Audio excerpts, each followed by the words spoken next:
Hey everyone, welcome to a new show. Here, we are taking on a cool audio trip, each myth and fables. And today, we start with the awesome story of Nüwa Mending the Sky. Way back in the day, when the world had just come into being, everything was so peaceful and calm. But who down felt that beneath the calm surface, there was a huge crisis brewing. One day, all of a sudden, there was this deafening boom from the sky. Right after that, the four huge pillars that were holding up the sky just collapsed, and the vast land shattered into countless pieces in an instant. It was like the end of the world had arrived. When we looked up at the sky, we could see a bunch of holes in it. The really hot fire from the sky came down like a crazy, fast flood, and it burned up everything in its way, until there was nothing left but ashes.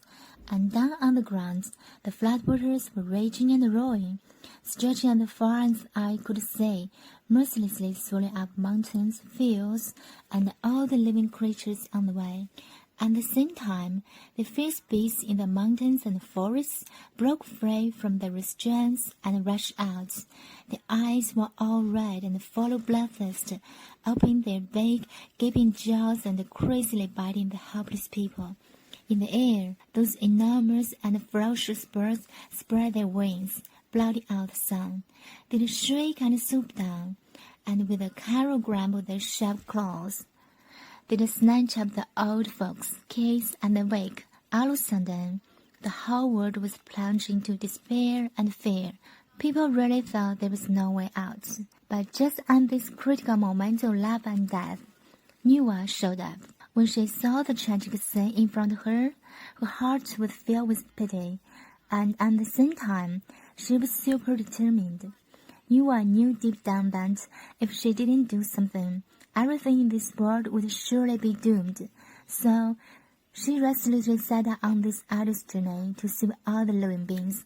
Nuwa worked really hard, traveling far and wide, searching high and low. Finally, she found the 5 colored oils that could be used to make the sky mending stones. She set up camp on a deserted mountain and lit a big roaring fire, kicking off this long and painstaking refining process. Day in and day out, Nuwa didn't sleep a wink. But little, the oils melted and fused in the flame, and in the end, they gave off this dazzling multicolored light. Hooray! The sky-mending stones were made. Nuwa held these precious stones in her hands, like she was holding the last hope of the whole world. And then she flew up into the sky. Every time she found a crack in the sky, she'd precisely fit the 5-colored stone into it. And guess what? Miraculously, as soon as the stone was in place, the crack healed up right away. Where the light shone, the sky gradually turned back to its original blue color. But mending the sky wasn't all smooth sailing. There were just too many cracks in the sky, and it looked like the 5-colored stones were gonna run soon. Nuwa was really anxious. She looked around, and her eyes landed on the giant sea turtle in the ocean. The sea turtle was huge, and its 4 legs were thick and strong. Without a second thought, Nuwa picked up a sharp weapon and plop, jumped into the sea, getting into a thrilling fight with the sea turtle. On the rough sea surface, Nuwa was so nimble and agile.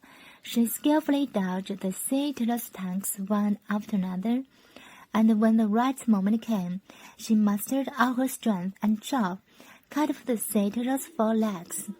Nuwa then flew back to land with the sea turtle's legs and placed them on the 4 corners of the earth, replacing the collapsed pillars to hold up the sky. Right after that, without taking a break, she rushed non-stop to the land of Jizhou. In Jizhou, the flood was the most ferocious, and there was a black dragon making waves in the water, making the disaster even worse. But Nuwa wasn't scared at all. She charged at the black dragon and got into a life-and-death struggle.